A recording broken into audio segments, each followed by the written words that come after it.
Elite Facts presents 10 crazy things the Victorians did. 10. Glasses for horses. A horse owner was convinced that his trusted companion was going blind, so he went to an optician and asked for a pair of horse glasses. The optician, simply referred to as Mr. Dolan, saw this as the start of a new lifelong career of providing horses with glasses. Dolan became convinced that all horses were short-sighted, explaining that that was the reason why they bolted when something scared them. They simply couldn't see what it was. It's unknown how long Dolan stayed on this career path, but it was long enough to test many different kinds of horse glasses. He eventually settled on a pair of bifocals he believed could work on any horse in the world.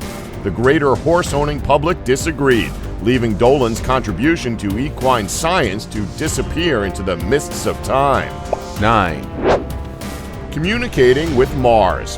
Thanks to a mistranslation error, the English-speaking public misunderstood Italian astronomer Giovanni Schiaparelli's announcement that channels had been discovered on Mars, instead believing he had said canals, implying that intelligent life lived on our red neighbor.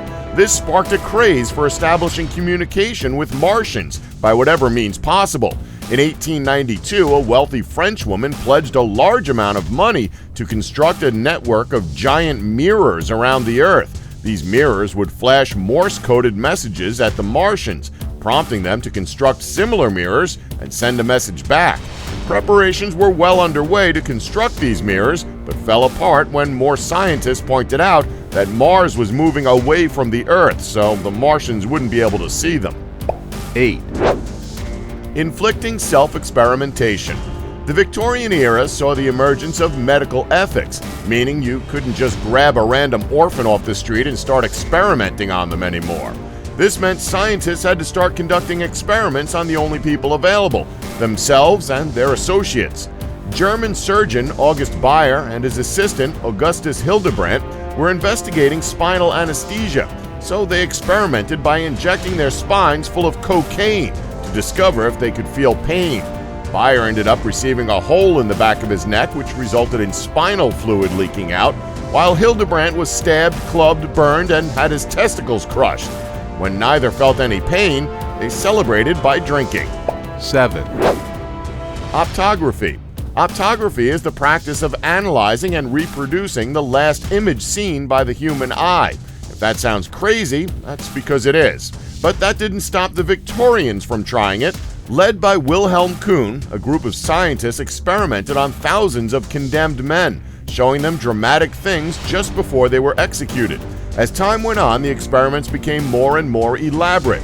One condemned man was asked to keep his eyes completely shut as he was led to the gallows and to only open them seconds before being hanged.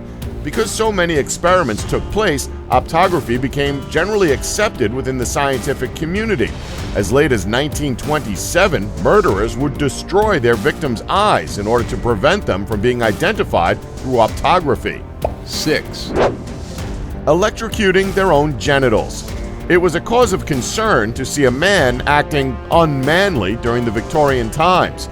As a way to battle this lack of masculinity, scientists came up with the brilliant idea of developing a belt that would deliver a constant stream of electricity to the subject's genitals. Electricity was still a new thing at the time and was considered to be a kind of wonder drug used to cure just about anything. The experiments were considered such a success that the use of electricity was expanded to curing impotence, and electrocution machines started appearing in magazines for sale. This trend never really caught on with the general public, who were clearly unwilling to subject themselves to electrocution, let alone to their genitalia. 5. Wasps The Perfect Pet. While his dog was studying, John Lubbock took the time to try training another pet. He tried to train wasps to become the perfect addition to the family, treating them almost like dogs, so much so that they could eat out of his hand, allow themselves to be petted, accompany him on walks, and even attack his enemies on command. Much to no one's surprise, these experiments didn't go well, leading Lubbock to be stung on multiple occasions. However, his persistence did pay off, as he managed to train a single wasp to do his bidding. The creature only lasted 9 months, but this was enough for Lubbock to claim that his experiment was a success. 4. Teaching dogs to read. Sir John Lubbock was one of Britain's leading scientists, introducing Thomas Edison's electric streetlights to England's roads, becoming Vice-Chancellor of London University, inventing words like Neolithic and Paleolithic. Lubbock did it all. But in between all of these achievements, he wasted many hours trying to teach his dog to read. Lubbock was convinced that his dog could not only learn the odd phrase, but also full, complex sentences. So much so that he would write sentences on giant blackboards and sit his dog in front of them to learn. Lubbock insisted that he'd scientifically proven that dogs were capable of learning to read, though no one has ever been able to repeat this feat. 3. Telepathically reporting news. William Thomas Stead was the editor of the Pall Mall Gazette and is considered to be a very controversial figure of the Victorian era. Stead was convinced that he could talk to people telepathically, and many people believed him. He would regularly send notes to his secretary, dictate reports to his writing team while in another country, and try to ask questions to famous political figures telepathically. Most interesting of all is his great scoop on the sinking of the Titanic as it was happening. After the disastrous voyage of the famous ship, Stead's journalistic staff claimed that Stead telepathically reported the whole disaster to them as it happened. Unfortunately, Stead died on the Titanic at the age of 62, but not before saving several women and children and giving his life jacket to another passenger. 2.